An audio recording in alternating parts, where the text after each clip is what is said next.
a la primera presunta víctima que ha sido citada para declarar esta mañana. Señor secretario.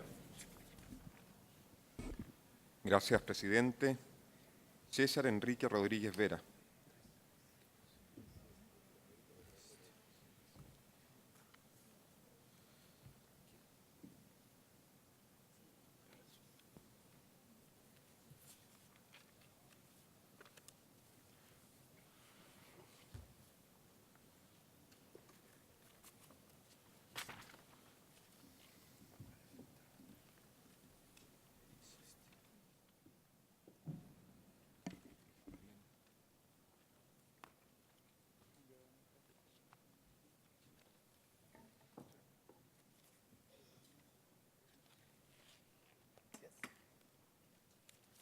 ¿Llegaran a hacerle alguna pregunta?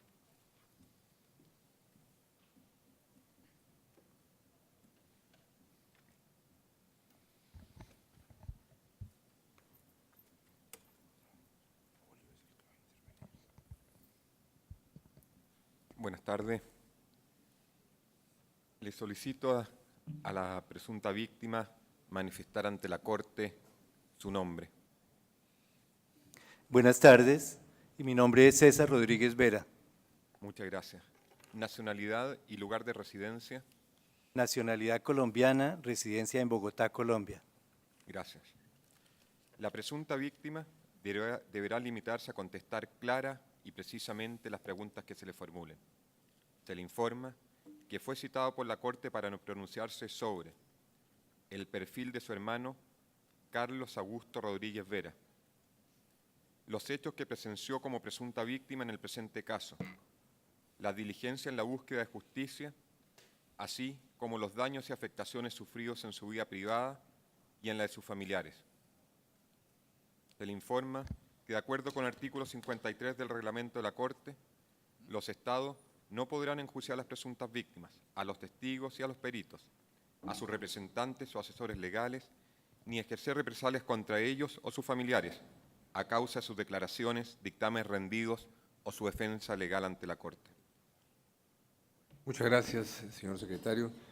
Buenos días, señor Rodríguez Vera. Muchas gracias por concurrir esta mañana aquí a esta citación de la Corte Interamericana para compartir con los miembros de la Corte su testimonio. Usted ha sido presentado para este proceso como testigo por los representantes de las presuntas víctimas, de manera que corresponde que las preguntas empiecen a ser formuladas precisamente por dicha delegación, para lo cual les doy la palabra de inmediato. Tiene uso de la palabra. Adelante. Muchas gracias, señor presidente. Buenos días para usted y para los señores jueces. Buenos días, señor Rodríguez. Intervendrá por los representantes de las víctimas, Germán Romero Sánchez. Señor Rodríguez, ¿quién es Carlos Augusto Rodríguez Vera? Gracias. Buenos días, buenas tardes al señor presidente y señores jueces. Buenas tardes, representantes de las víctimas y del Estado y público en general. Carlos Augusto Rodríguez Vera es mi hermano. En el año 85 se encontraba administrando la cafetería-restaurante del Palacio de Justicia. Esto lo estaba haciendo desde el mes de julio de 1985 en compañía de su esposa, Cecilia Cabrera, con quien había contraído matrimonio 2 años antes y con quien había tenido una hija aquí presente 35 días antes de la toma del Palacio de Justicia. Carlos Augusto se encontraba terminando su primer año de Derecho y administrando el negocio familiar con su esposa Cecilia Cabrera. Se comunicó con su esposa por vía telefónica hacia las 10 de la mañana del 6 de noviembre de 1985 para saber de su hija, de sus padres y para recordarle a Cecilia que la esperaba para que lo acompañara en la atención del almuerzo de ese día en la cafetería-restaurante. Esa fue su última comunicación con la familia. ¿Junto con qué personas laboraba el señor Carlos Augusto Rodríguez Vera? Carlos Augusto laboraba junto con 7 empleados de la cafetería-restaurante del Palacio de Justicia. Todos ellos fueron desaparecidos por las fuerzas militares del gobierno de Colombia desde los trágicos hechos del 6 y 7 de noviembre de 1985 y hasta el momento no se sabe la verdad sobre su paradero definitivo. Señor Rodríguez, una vez ocurridos los hechos, ¿qué acciones de búsqueda realizaron ustedes durante los primeros días? Las primeras acciones de búsqueda pues, se iniciaron el mismo 6 de noviembre de 1985, pues consistieron en tratar de llegar al lugar de los hechos, al Palacio de Justicia, lo cual ya fue imposible porque todo el sector estaba acordonado, y estar pendientes de las noticias de radio y televisión, donde anunciaban las listas de personas que eran rescatadas del Palacio de Justicia, donde desafortunadamente no apareció ni Carlos Augusto ni sus compañeros de trabajo. Posteriormente, el 7 de noviembre, pues por fin tuvimos la oportunidad de acercarnos ya al frente del Palacio de Justicia, pero no se pudo obtener ninguna información concreta sobre la suerte de Carlos ni de sus compañeros de trabajo. El día 8 de noviembre en la mañana nos reunimos en la Plaza de Bolívar, donde queda ubicado el Palacio de Justicia de Bogotá, Colombia. Nos encontramos con los familiares, mi familia, con los familiares de los demás empleados de la cafetería, que eran todos conocidos de Cecilia Cabrera, esposa de mi hermano, quien trabajaba con ellos, todos con la misma preocupación y angustia, porque no aparecían ni vivos ni muertos nuestros familiares. El mismo 8 de noviembre logré entrar al Palacio de Justicia acompañado por una persona de nombre Germán Gutiérrez, que se presentó como oficial del B2 y tuvo acceso fácil al Palacio de Justicia, y yo entré junto con mi cuñada Cecilia Cabrera y pude recorrer las instalaciones de la cafetería-restaurante, pues donde no había habido mayor daño. Estaban los alimentos servidos desde el día de la toma, desde el 6 de noviembre. Encontramos algunos objetos, una identificación de mi hermano, una tarjeta que lo identificaba como administrador del restaurante. Encontramos una billetera de Norma Constanza Esguerra, quien era proveedora de pastelería del restaurante, y las carteras vacías de las empleadas de la cafetería.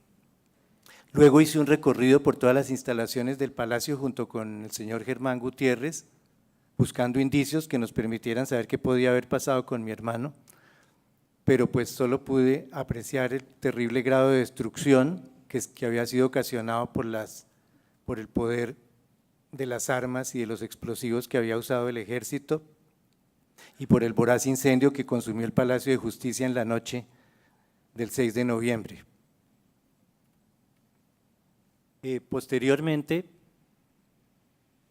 junto con los demás familiares de los empleados de la cafetería, empezamos a visitar instalaciones de hospitales y clínicas, instalaciones militares y de policía, y esa búsqueda fue infructuosa. No encontramos ningún rastro de Carlos Augusto ni de sus compañeros.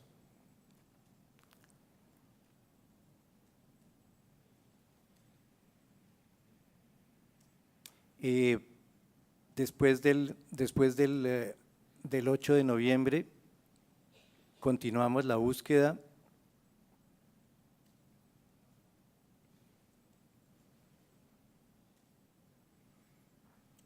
Llevaron los primeros cadáveres de la tragedia del Palacio de Justicia a Medicina Legal. Duramos unos 4 o 5 días visitando las instalaciones de Medicina Legal, haciendo una revisión minuciosa de los cadáveres, que fueron 94 llevados a Medicina Legal, de los cuales había aproximadamente unos 30 en condiciones normales y el resto completamente calcinados. Hicimos la inspección minuciosa de los cadáveres en compañía de un médico, una odontóloga, amigos de la familia y que conocían bien a Carlos Augusto. Las familias de los demás compañeros de la cafetería hicieron búsquedas similares con resultados negativos. No encontramos entre los muertos a Carlos Augusto ni a sus compañeros. Tampoco los encontramos entre los vivos. Señor Rodríguez, ¿tuvieron contacto ustedes con alguna autoridad de las que tuvieron al mando las operaciones de Palacio de Justicia? ¿Qué respuestas obtuvieron de ellos? Sí, tuvimos contacto con algunos de los altos mandos militares que dirigieron la operación de retoma del Palacio de Justicia, entre ellos el general Arias Cabrales, quien era comandante de la Brigada 13 a cargo de las operaciones. En entrevista personal nos afirmó que no había detenidos y que lo más probable era que los empleados de la cafetería habían sido subidos por los guerrilleros del M-19 al cuarto piso, donde habrían sido asesinados e incinerados. Tiempo después pensamos, ¿de dónde sabía el general Arias Cabrales quiénes eran los empleados de la cafetería y qué hicieron con ellos? También tuvimos información directa de un representante a la Cámara de Colombia de apellido Crucería, familiar y relacionado con el coronel Plazas Vega, a quien este coronel le informó que los empleados de la cafetería habían salido vivos y se habían ido para el monte, lo que en el lenguaje común quiere decir que eran subversivos. Son dos versiones completamente diferentes de dos de los dos más altos mandos de la operación de retoma del Palacio de Justicia. Señor Rodríguez, estos hechos que usted narra fueron denunciados por las familias y por usted ante las autoridades competentes. Sí, por supuesto. Fueron denunciados inicialmente. El gobierno Betancourt de la época nombró un tribunal especial ad hoc para que se encargara de la investigación de todo lo sucedido en el Palacio de Justicia, y ante ese tribunal y los jueces que lo conformaron, declaramos todos los familiares de los empleados de la cafetería y solicitamos pues la intervención de las autoridades para poder esclarecer lo que había pasado con nuestros familiares. Ese tribunal especial emitió un informe aproximadamente a mediados del año 86, donde afirmó que los empleados de la cafetería habían muerto en el cuarto piso y habían sido incinerados. Sin embargo, no presentó ninguna prueba seria de tal afirmación. Ese resultado le sirvió de base al Estado para la negación de la existencia de los desaparecidos durante muchos años, hasta que mucho más adelante se confirmó que esa teoría era completamente descabellada.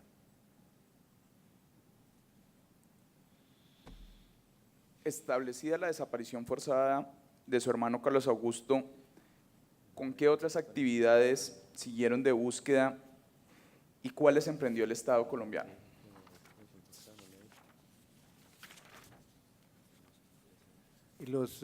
Todos los familiares pues nos empezamos a reunir porque ya estábamos… Perdón, señor Rodríguez, señor representante.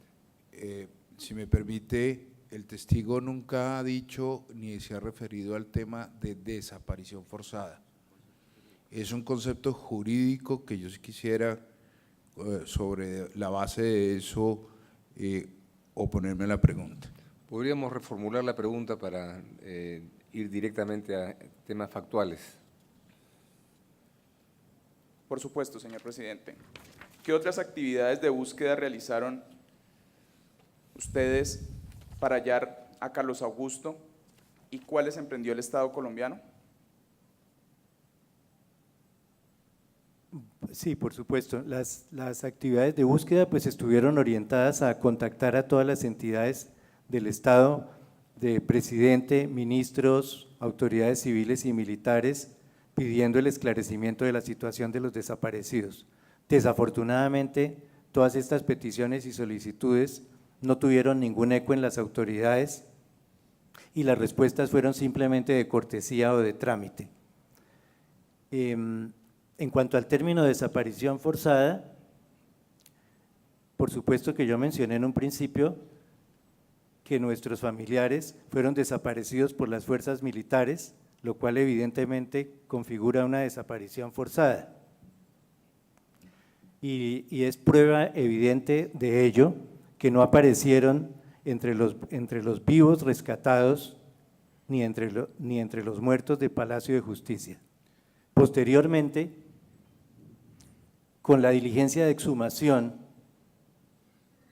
de un grupo importante de cadáveres que fueron llevados a una fosa común en el Cementerio del Sur en Bogotá, por orden de un juez penal militar. Esa diligencia de exhumación fue una lucha muy grande de los familiares y de nuestro abogado, que fue el doctor Eduardo Maña Mendoza. Finalmente, la exhumación solicitada desde el año 1986 se logró iniciar en 1998, 12 años después, y sus resultados demoraron varios años más y permitieron concluir que solamente uno de los desaparecidos del Palacio de Justicia, la señora Ana Rosa Castiblanco, se encontraba entre los cadáveres que fueron inhumados en el Cementerio del Sur, en fosa común. Y se pudo descartar completamente la posibilidad de que los demás desaparecidos hubieran fallecido en los hechos del Palacio de Justicia y hubieran sido llevados a esa fosa común. Por eso nos permite afirmar categóricamente que los desaparecidos sí son tales y cayeron en manos de las fuerzas militares, que aún hoy no han dado una respuesta satisfactoria sobre lo que hicieron con ellos. Dentro de los procesos judiciales recientes, ¿qué se pudo establecer sobre el paradero de Carlos Augusto?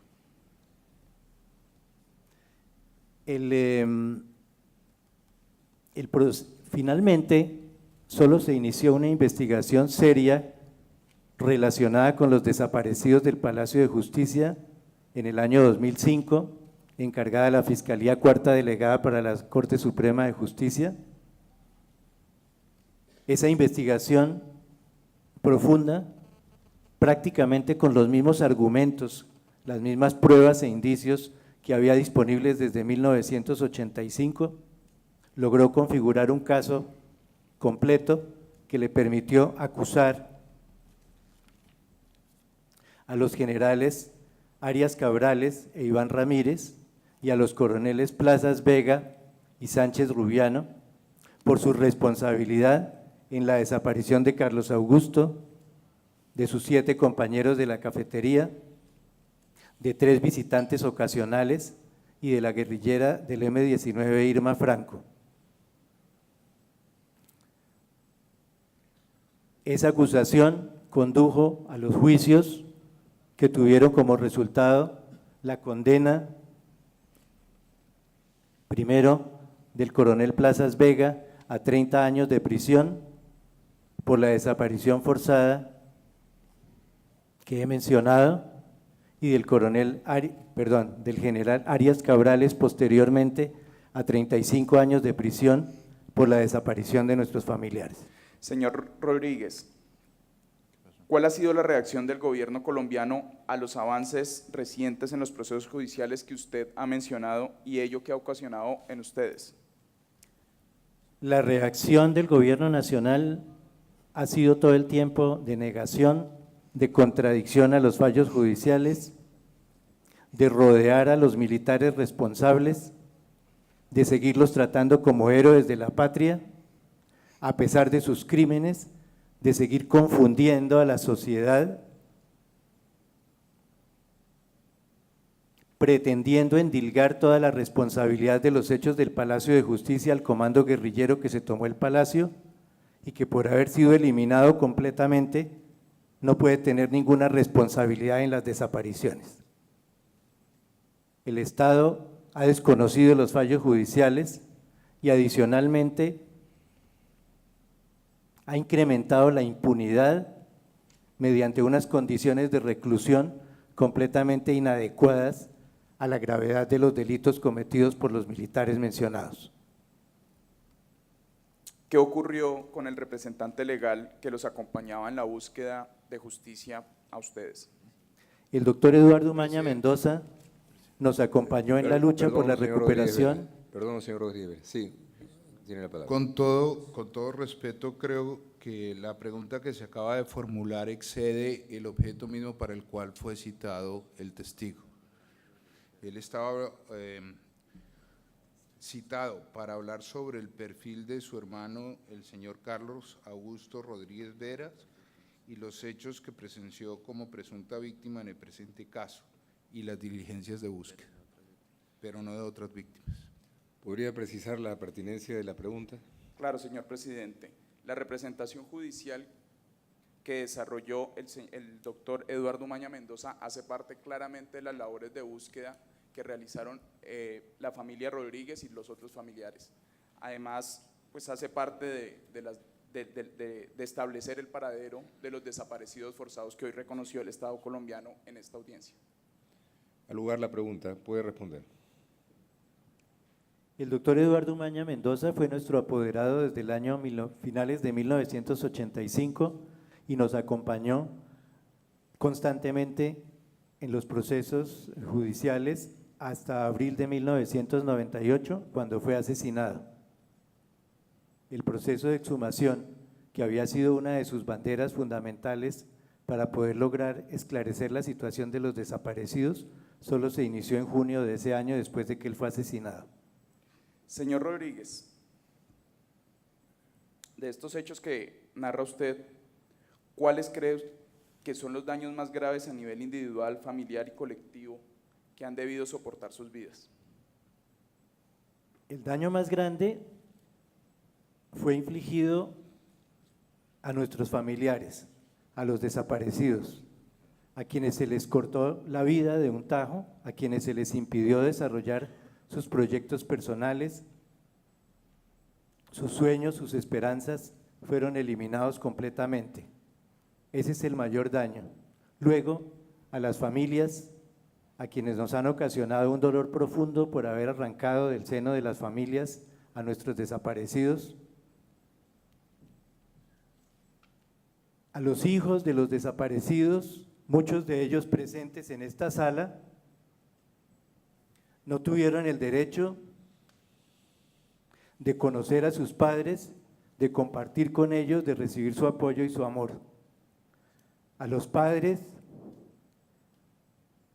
que la mayoría de ellos ya han fallecido, se fueron después de una lucha muy ardua y sin resultados, o con unos resultados muy pobres de justicia y muy tardíos. A todos los familiares nos ha ocasionado un profundo dolor. Hemos perdido completamente la confianza en las instituciones del Estado, que han sido incapaces de establecer verdad y justicia y reparación integral en el caso de los desaparecidos, de los torturados y ejecutados del Palacio de Justicia. Ahora, el Estado se presenta a esta audiencia en la Corte Interamericana de Derechos Humanos con unos reconocimientos parciales, muy pobres, que no reconocen ni siquiera la desaparición forzada ni la tortura, que pretenden que cesen los,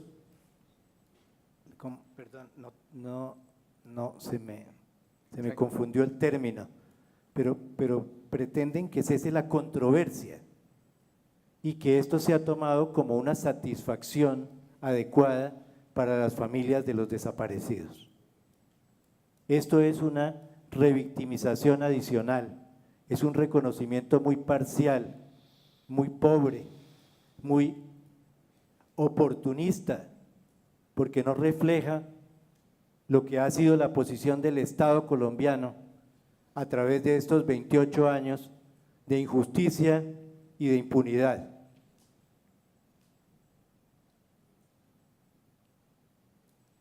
Durante los procesos de búsqueda, ¿lograron ustedes ingresar a las instalaciones militares? Brevemente, señor Rodríguez, señor presidente, respetuosamente quisiera solicitarle 1 o 2 minutos en virtud de las objeciones para que el señor Rodríguez pueda responder la pregunta.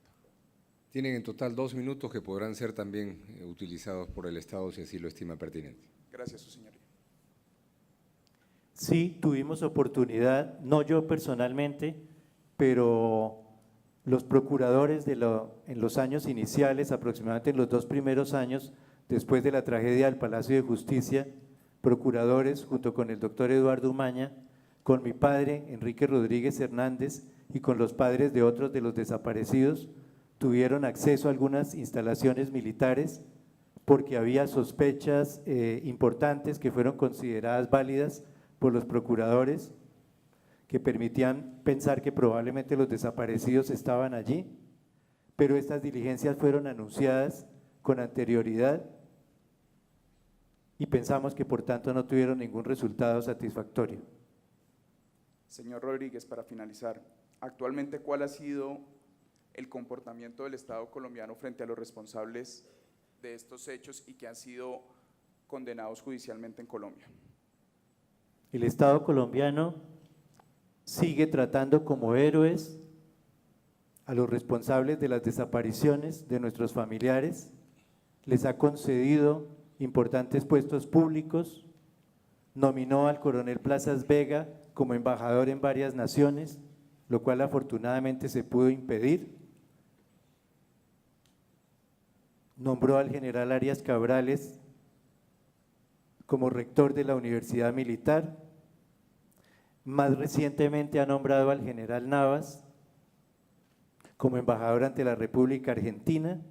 Este general Navas como comandante del ejército o de las fuerzas militares también siguió tratando al coronel Plazas Vega, ya condenado, como héroe de la patria, a pesar de los delitos comprobados. Muchas gracias, señor Rodríguez. Muchas gracias, señor representante. Muchas gracias, señor Rodríguez Vera. Le doy la palabra a la representación del Estado para que formule las preguntas que considere pertinentes. Doctor San Pedro. Muchas gracias, señor presidente, señores jueces. El Estado no tiene preguntas que formular. Muchas gracias. Le pregunto a los señores jueces si alguien quiere formular una pregunta. Por el senator Ferrer Magri no. Juez Caldas, adelante.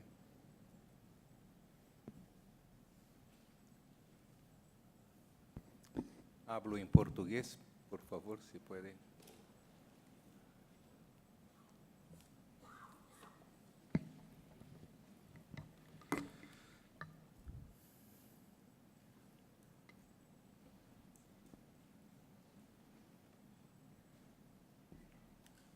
Muito bom dia, senhor César Rodrigues Vera. Boa tarde, aliás. Naqueles momentos, assim, Excúseme un momento que no tengo. la interpretação.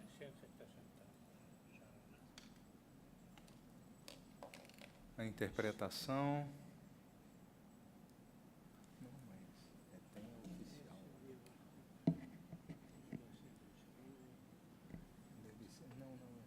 Somente o canal aqui.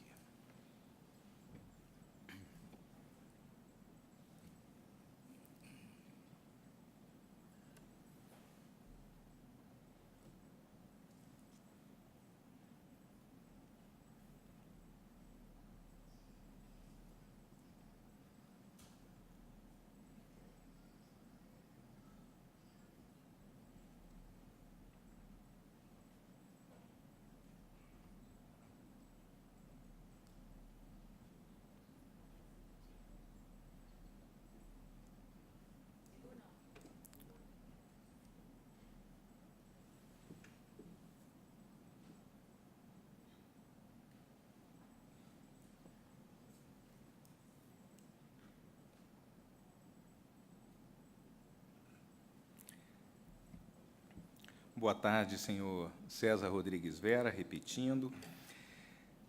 Naqueles momentos de busca que o senhor e a sua família fizeram, pela sua percepção,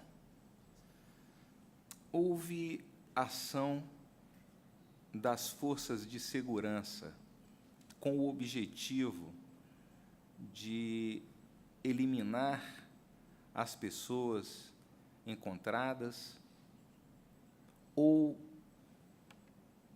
haveria possibilidade de ser o próprio grupo M19 a participar também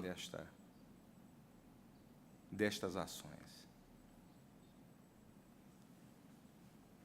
El grupo guerrillero M19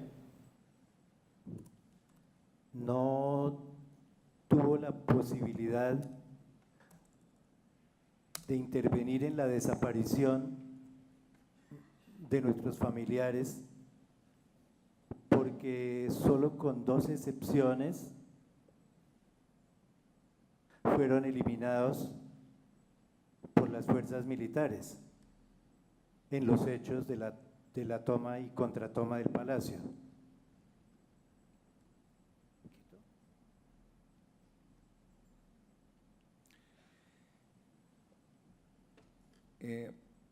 Pela sua percepção, pelo que notei,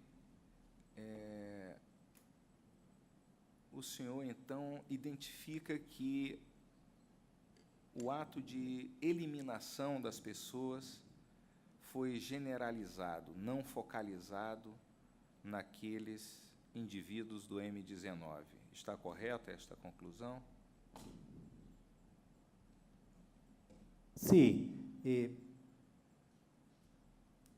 lo que sucedió fue que la recuperación del Palacio de Justicia por parte del Ejército fue una acción indiscriminada que no tomó en cuenta la protección de las vidas del personal civil que se encontraba en el Palacio de Justicia.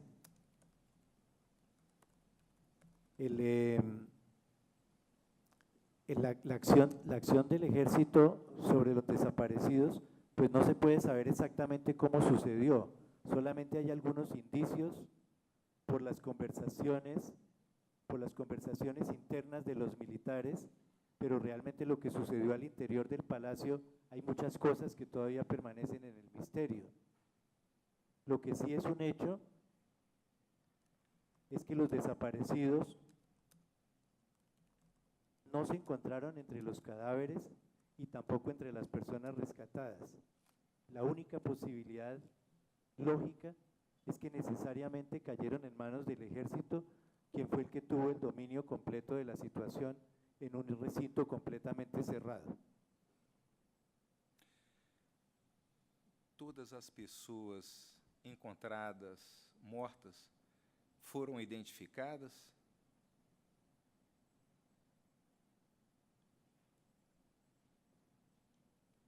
Sí, la identificación plena de todas las víctimas que fueron llevadas a la fosa común del Cementerio del Sur, donde estaban todas las víctimas no identificadas, se terminó finalmente este año, en el 2013, y concluyó que definitivamente no estaban los desaparecidos entre esas víctimas que fueron llevadas a la fosa común del Cementerio del Sur.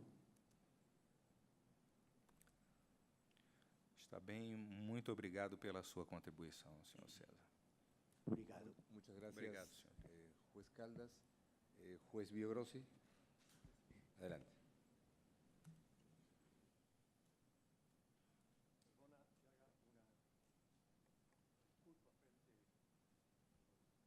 Presentes en este acto. Pido disculpas por no hablar portugués, ni siquiera portuñol. De manera que trataré de hacer lo más claro posible el castellano, cosa que también será difícil. Señor Rodríguez Vera, una pregunta un tanto, un detalle, pero me parece importante a mí. Usted dice que aquí hay hijos de desaparecidos de ese entonces. ¿Cuántas personas son esas que están aquí presentes? Les pido el favor a los hijos de los desaparecidos que se pongan de pie, por favor, para que los conozca el señor juez. Muy amable, gracias. La segunda pregunta, ahora sí que es una pregunta. Aquí ha habido un reconocimiento parcial del Estado. Reconocimiento parcial que ha sido rechazado por usted. Mi pregunta en consecuencia es, ¿con qué quedaría usted satisfecho? Si es que se puede quedar satisfecho en una situación como esta. ¿Qué quedaría satisfecho respecto a la actuación de la Corte? ¿Qué espera usted entonces que diga la Corte en esta materia? Muchas gracias por la pregunta.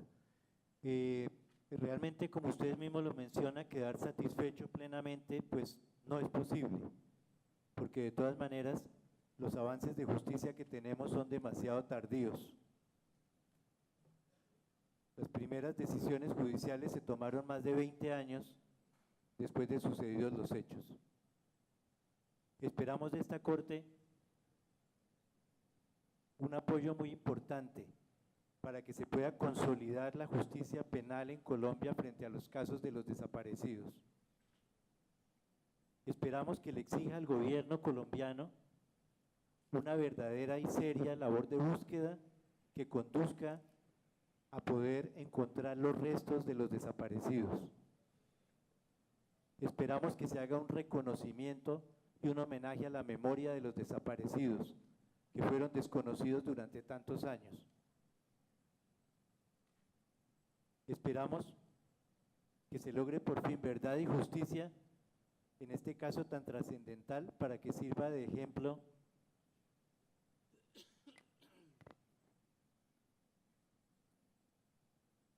para que este caso que ha sido tan emblemático en Colombia sirva de ejemplo para que no se repitan estas violaciones tan graves a los derechos humanos.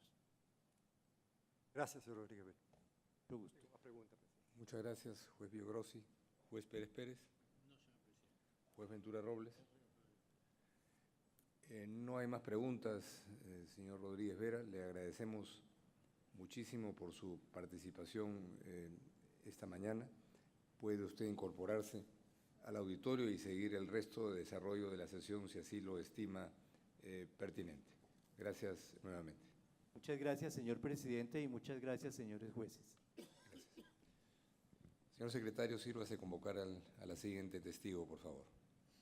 Gracias, presidente. Yolanda Santo Domingo.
Buenos días, señora Santo Domingo.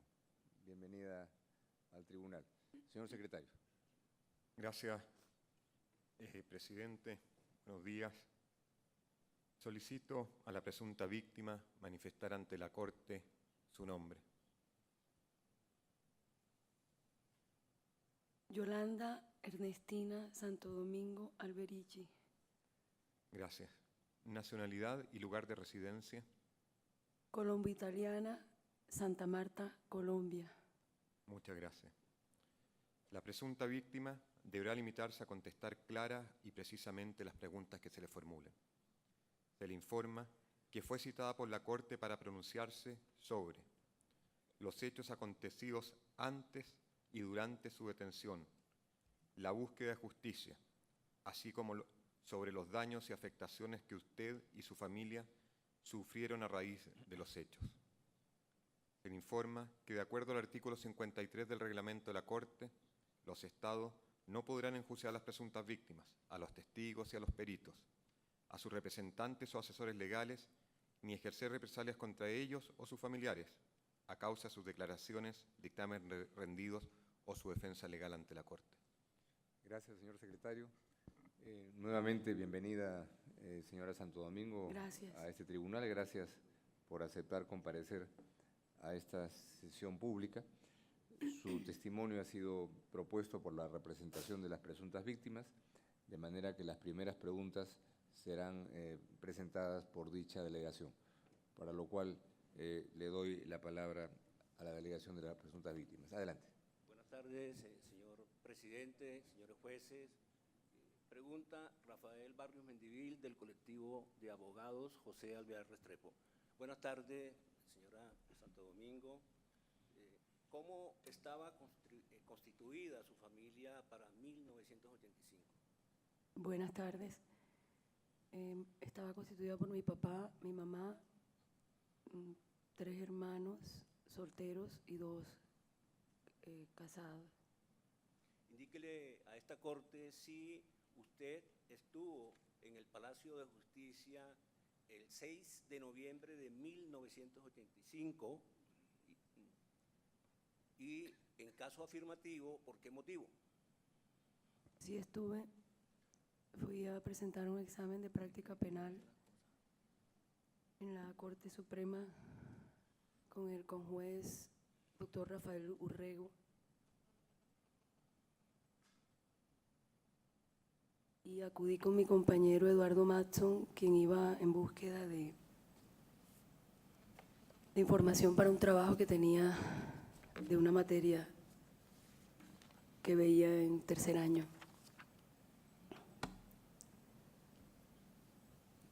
¿Cuál otra pregunta, perdón? Si estuvo en el Palacio, ¿por qué motivo? ¿Cómo entró y qué hizo? Entramos por la puerta principal.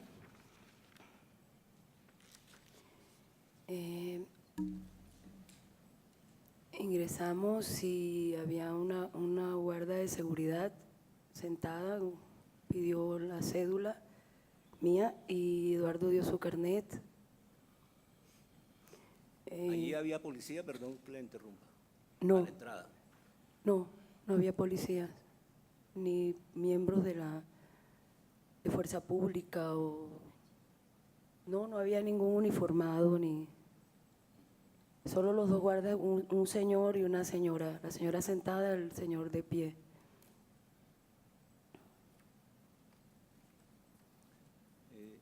¿Usted estuvo ese día en la cafetería del Palacio de Justicia? Sí, nosotros llegamos y inicialmente buscamos información para el trabajo de Eduardo. Estuvimos en el 4º piso buscando información en la buscando la oficina del doctor José Eduardo Geneco Correa, de otros magistrados, a ver si nos orientaban. No estaban. Nos mandan donde Hermógenes, el secretario del doctor Geneco, nos manda donde la relatoría de la Sala Constitucional al 1.er piso. Allá llegamos y Eduardo no encontró su trabajo. Salimos del 1.er piso y fuimos a buscar hacia el lado de la cafetería porque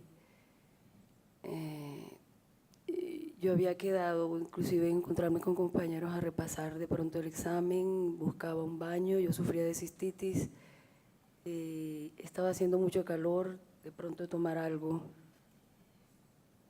Y llegamos hasta el umbral de la cafetería. Continúo.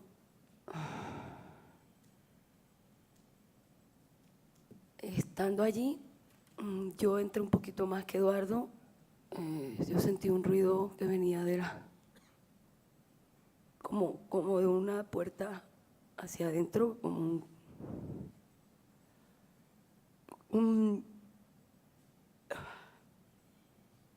comedor, creo, porque no lo vi, no alcancé a llegar.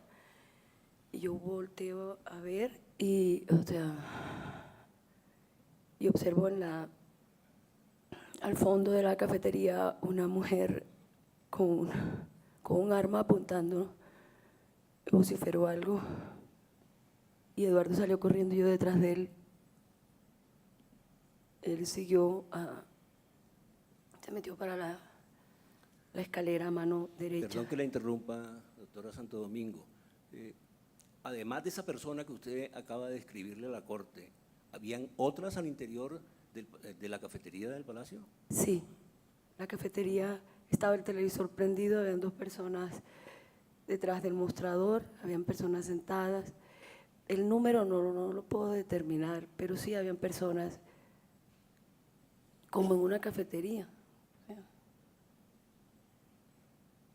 Siga con el relato. ¿Qué pasa después? Eduardo sigue al segundo piso y se tira al pie de una baranda de madera. Perdón. Se tira al pie de una baranda de madera. Yo me tiro al lado de él.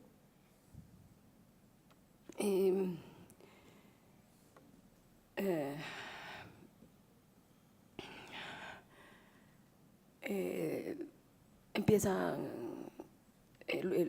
disparos, muchos disparos, Yo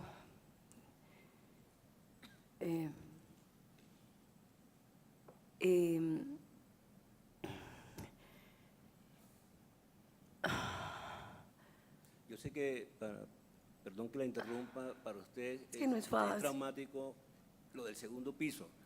A mí me interesa saber, y a la Corte, conduciendo las preguntas, es cómo sale usted, o sea, va al segundo piso, ¿cómo Okay. sale? Bueno, nos corrimos hacia el lado derecho, quedando paralelos al Congreso de la República. De allí, pasado un rato, o sea, el humo ya en ese momento nos asfixiaba, había mucho humo, y yo empecé a orinar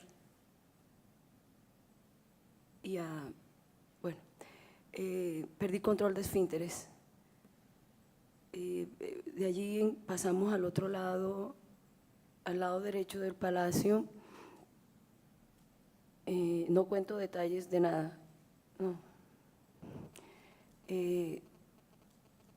Estando allí al pie de las escaleras y del ascensor, se siente la entrada del tanque del ejército, se siente la voz de Yamid Amad y de Juan Gosaín. Tenía mucho miedo. Eduardo siempre me protegió, Eduardo siempre me tranquilizaba. En ese momento me dice, tranquila, ya entraron, ya nos van a rescatar, ya nos van a salvar.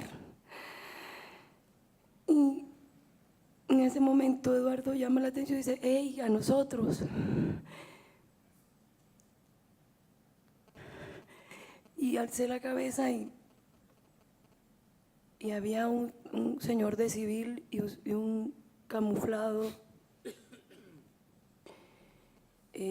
con un rifle. El señor de civil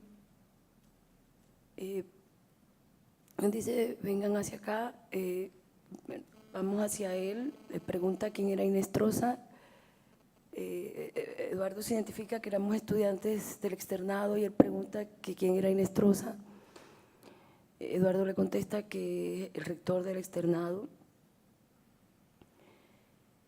Nos llevan a una oficina, allí habían empleados de la Corte porque, o sea, personas muy bien vestidas, habían secretarias, inclusive habían magistrados allí.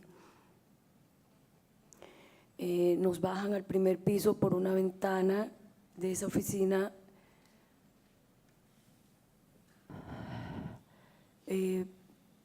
Con una escalera humana, nos llegan al primer piso en otra oficina, de allí nos dispone a todos para sacarnos, pero cuando van saliendo, al final dicen, esos 3 son especiales.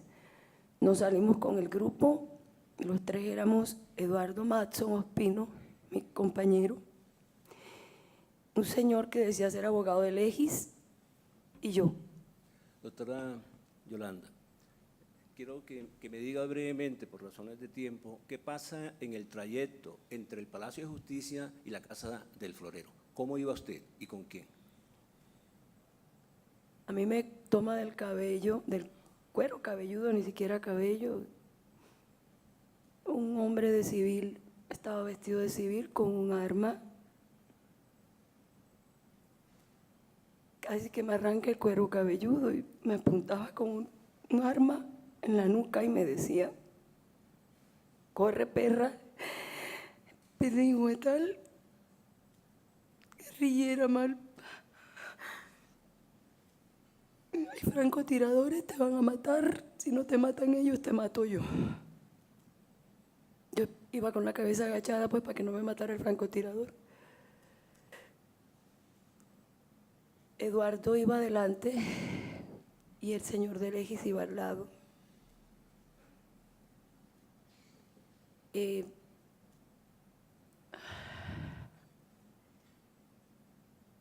más? O sea, usted es conducida a la Casa del Florero, ¿es eso cierto? sí, o sea, ese trayecto es del Palacio a la Casa del Florero. Íbamos los 3. Allí iba un capitán de la policía que nos acompañó hasta la Casa del Florero. El que me llevaba del cabello me llevó hasta la Casa del Florero y me entrega en la Casa del Florero. Al llegar a la Casa del Florero, habían personas en el primer piso, persona que acababa de ver en el Palacio. El número de personas pues no preciso, o sea, son 28 años.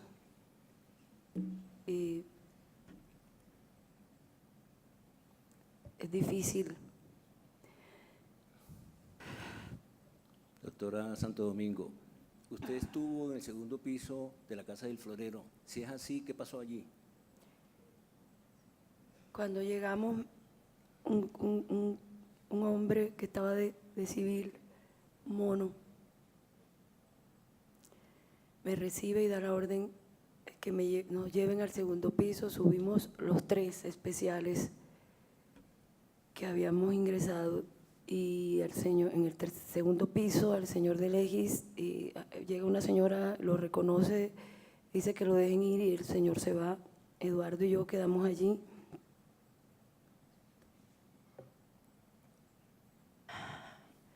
Allí todos nos pateaban, a Eduardo le pegaban en los testículos, en el estómago.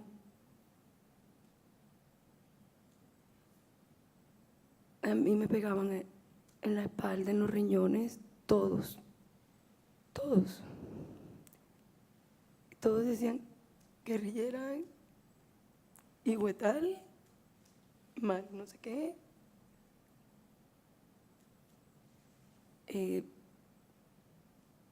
Pasaba mucha gente, había muchas personas de civil, había uniformes, personas de uniformes negros, había militares, había todo. No podíamos alzar la cabeza porque a Eduardo le pegaron porque alzó la cabeza. A mí me indicaron después que vi a alguien que entró y después me metieron una patada y no volví a voltear. Doctora Santo Domingo, yo le voy a hacer una pregunta, pero antes le pido al señor presidente su comprensión ya que por el estado emocional de la víctima, el tiempo pues corre con sus interrupciones emocionales. Entonces yo pediría con su venia 5 minutos adicionales para terminar el testimonio. Tiene los 5 minutos como máximo. Agradeceríamos si pudiera concentrarse en menos tiempo y, por supuesto, si el Estado desea hacer uso del mismo tiempo adicional, lo podrá hacer también. Doctora Santo Domingo, ya usted y yo, al presidente, tenemos poco tiempo. Yo quiero, después de que usted sale de la Casa del Florero, brevemente, ¿a dónde es conducida? ¿A una estación policial? ¿A una guarnición militar? A nosotros nos sacan en una panel, una camioneta panel, nos montan en el Florero. Bueno, nosotros nos sacan de allí en una panel, se monta nuevamente el capitán que nos saca del palacio, nos llevan hasta la Dillín, en la Dillín nos reseñan y nos hacen la prueba del guantelete. La parafina estaba hirviendo y nos las echaron desde el antebrazo y Eduardo fue objeto de burla por un problema congénito que tenía. Allí fuimos nuevamente torturados verbal y físicamente. Allí me robaron las prendas, las joyas que yo tenía. De allí le informan al capitán que la prueba salió negativa. El señor dice, no importa, llévenselos. Nos llevan de allí, otra vez en una panel, nos llevan hacia el sur por la carretera Villavicencio al Charri Solano. Al llegar allí, el capitán se baja, entramos al Charris. En la camioneta quedamos Eduardo y yo, prenden humo, nos estábamos asfixiando, me pusieron mi chaleco en la cara, decían pónganle más trapo y cuando le disparen no se desfigure. Se sentaron en mí, me torturaron. Eduardo se lo llevan. Luego de que conmigo hicieron lo que quisieron, allí me sacan, me llevan y me meten en un cuarto. Al pasar hasta el cuarto, a veces se escuchaba una quebrada, pues se corría agua. Dijeron que cuando me mataran, a mí iban a tirar y desnuda. Escuchaba gritos, dijeron que si no colaboraba, eso me iba a pasar. Esa persona era que no colaboraban, me metieron a un cuarto, me esposaron a una cama.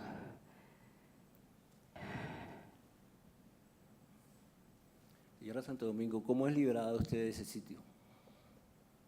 Después de todas las preguntas, nuevamente las reiteradas, de las que me hacían en el Florero, las que me hacían en Adillín, de donde vivía, de cuando me cambié, de todo reiterado,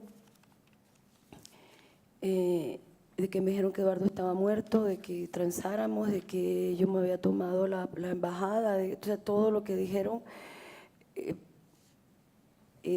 Yo pregunté la hora, dijeron las 12 y pasado como una hora, alguien entró y dijo, Yolanda, te vamos a soltar. Recuerda que estabas retenida, no estabas detenida. Mañana pasen, y en ese momento sentí la voz de Eduardo y ya me habían dicho que estaba muerto. Pasen al Cantón Norte, en la 7ª con 106, y pregunten por el coronel Sánchez Rubiano, que él les va a devolver sus documentos. Nos sacan de ahí, nos montan en un campero, un Nissan, o no preciso, blanco. Cuando me sacan esposada a uno de los torturadores. En el carro me quita la esposa y nos llevan a la 10ª. En la carrera 10ª nos iban a dejar allí. Eduardo les pidió que por favor, eso estaba muy solo, no teníamos plata, las fachas. que si podían parar un taxi. No había ni un solo carro a la redonda, no había nada. Y apareció un carro viejo, grande, 4 puertas. Paró el carro y nos llevó a mi casa, al Polo Club. Eduardo se fue conmigo. Gracias, señora Santo Domingo. Yo tengo una última pregunta. ¿Qué espera usted de esta Corte, de este proceso ante esta Corte? Yo espero, y la vez pasada que declaré en el proceso de la doctora Ángela, yo fui perseguida. Mi familia y yo. Entonces, yo pido que por favor, yo acudí aquí por una cita. Yo no he dicho nada contra nadie, yo cuento lo que a mí me pasó. Mi familia no tiene por qué pagar nada. O sea, yo le pido a la Corte, ayúdenme a proteger. Yo le pido a la Corte la verdad. Le pido a la Corte se esclarezca todo, la justicia.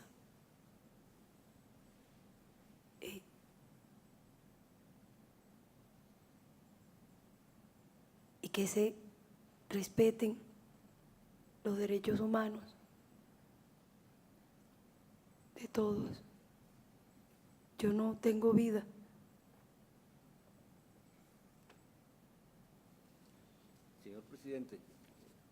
Señor presidente, y ahora sí, la última pregunta.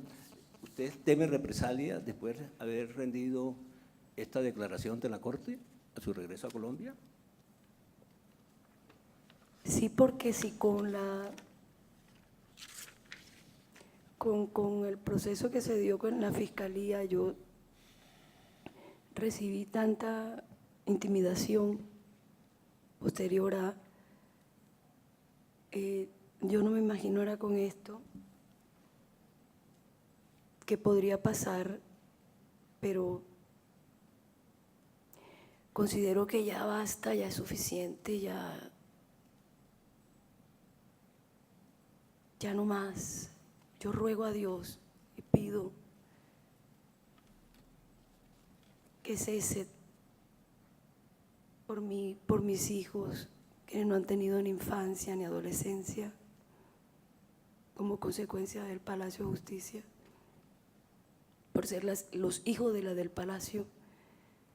No es fácil cargar con ese estigma.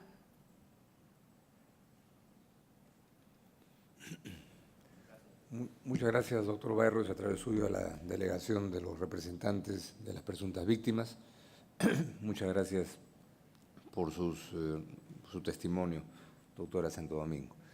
Le daría la palabra al Estado para que formule las preguntas que considere pertinentes, si así lo desea. Adelante. Gracias, señor presidente. Esta representación no tiene preguntas. Muchas gracias a la representación del Estado. Le pregunto al juez Ferrer MacGregor si quiere presentar alguna interrogante.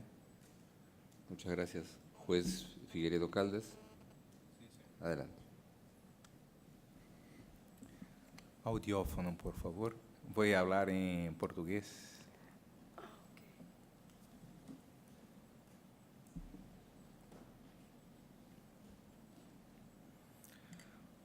Boa tarde, senhora Santo Domingo. Eu gostaria de saber, porque é objeto de suas declarações, fatos ocorridos após a sua soltura daquela retenção, conforme falado. A senhora, de alguma maneira, se sentiu perseguida. A senhora falou também da sua família. Pode esclarecer um pouco mais essa situação, posteriormente à sua liberação?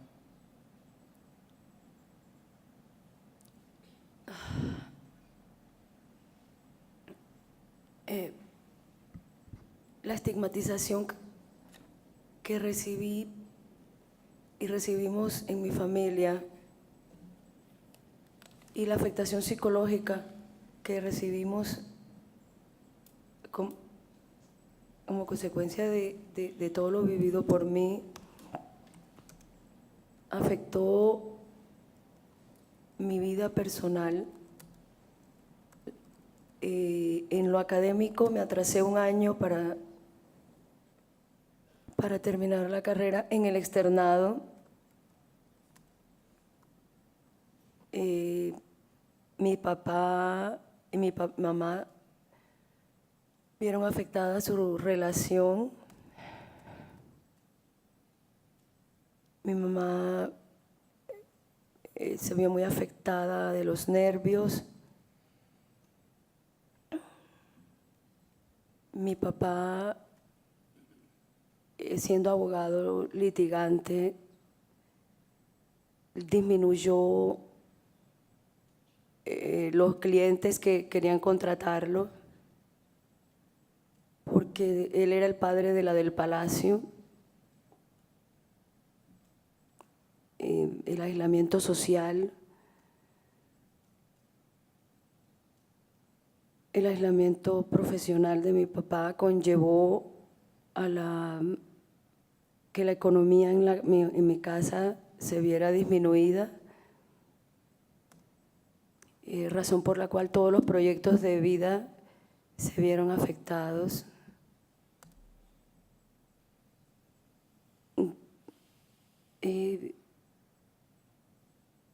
La afectación psicológica no me permitía o no me permitieron volver a ser la persona que era. No pude seguir una carrera como venía. Se vio alterada, disminuida. El proyecto de vida, al tener que terminar años después,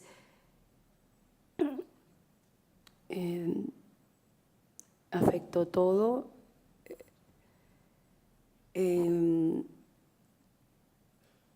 Igualmente, esta persecución se materializaba con personas que me recordaban que el Estado siempre sabía dónde estaba yo. El teléfono intervenido,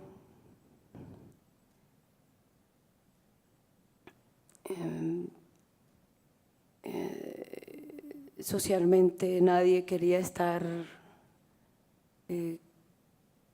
con nosotros, lo que hizo que antes que nos apartaran, pues nosotros nos apartábamos. La persona en la que me convertí fue desagradable, irritable, irascible. Nunca más celebró un cumpleaños.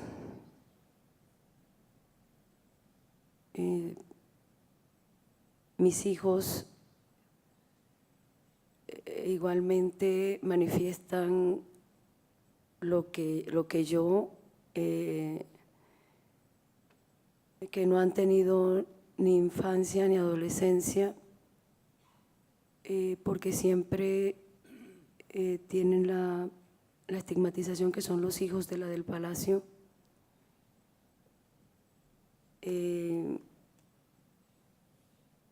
Normalmente mi hija dice que no pueden quedarse en Colombia porque si laboralmente yo he sido aislada, ellos no tienen oportunidad por ser los hijos de la del Palacio, y mi hija está llenando su currículum para poder acceder a alguna beca, al igual que mi hijo. Yo no he tenido vida más nunca. profesionalmente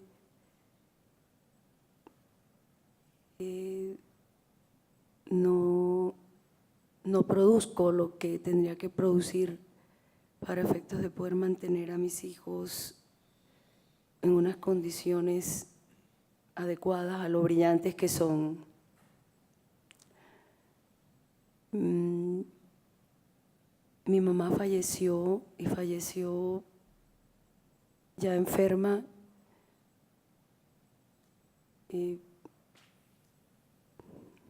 Mi padre empezó a sufrir de la presión en ese momento. Yo en este momento vivo con él y antes de venirme para acá estaba muy, muy, muy alterado. Y lo único que pedimos es que cese la persecución, que cese la rotulización de la del palacio. La estigmatización nos ha mantenido muertos. No es fácil cargar con este estigma.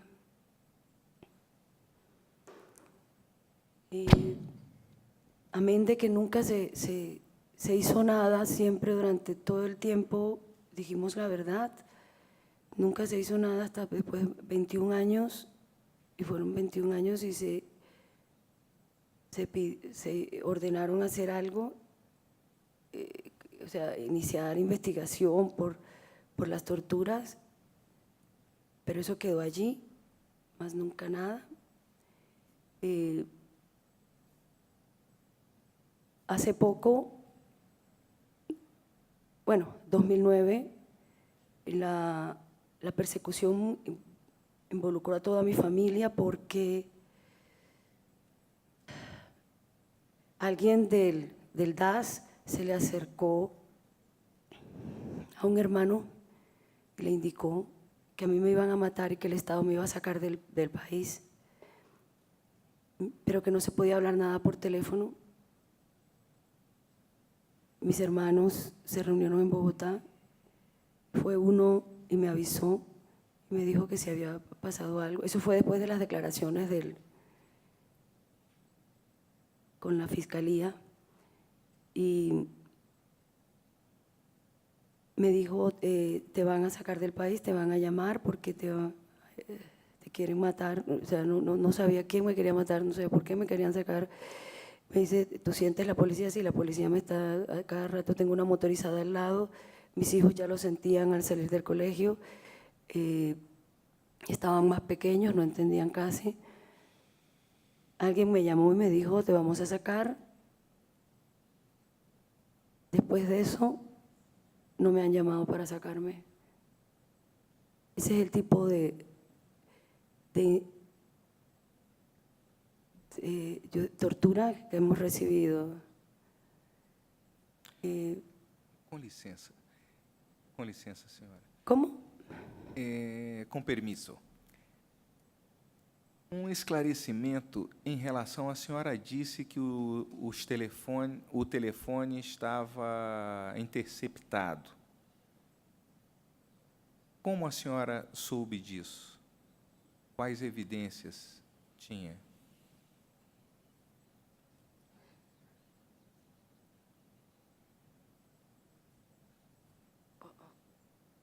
No tengo bien esto. Não funciona? Ahora, no. Ahora sí, no,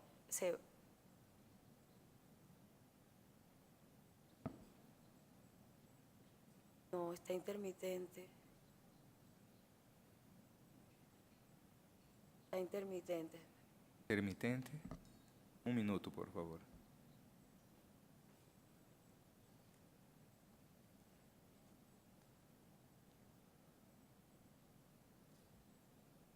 Ahora sí. Sim. Ok. Eu repito a pergunta. A senhora falou que o telefone estava interceptado. Quais evidências que a senhora tinha para esta afirmação, por favor? el eco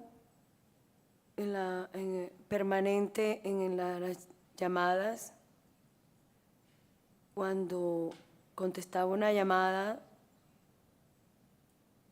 y colgaba,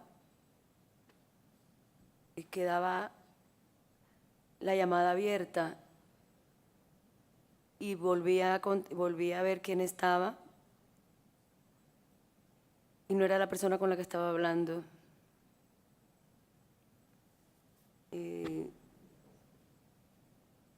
De pronto, a veces es más evidente, a veces no.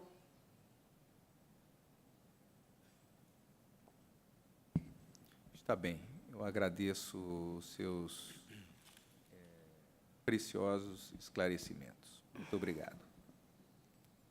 Muchas gracias, juez Caldas. Muchas A gracias, ustedes. doctora Santo Domingo. Juez Biogrossi. Muchas gracias, juez Pérez Pérez. Juez Ventura Robles.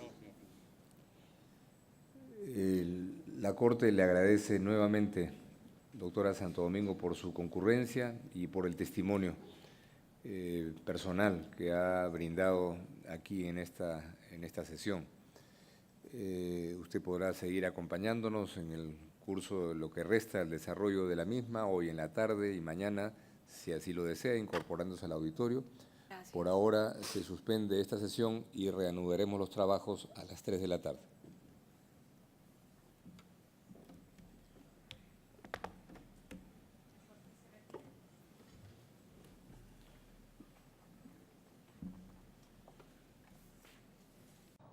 Você acabou de assistir a primeira parte da sessão pública da Corte Interamericana de Direitos Humanos. O julgamento deve ser retomado às 3 da tarde e será transmitido ao vivo aqui pela TV Justiça. A cobertura completa do trabalho da Corte no Brasil você confere no Jornal da Justiça, primeira edição. Uma boa tarde para você.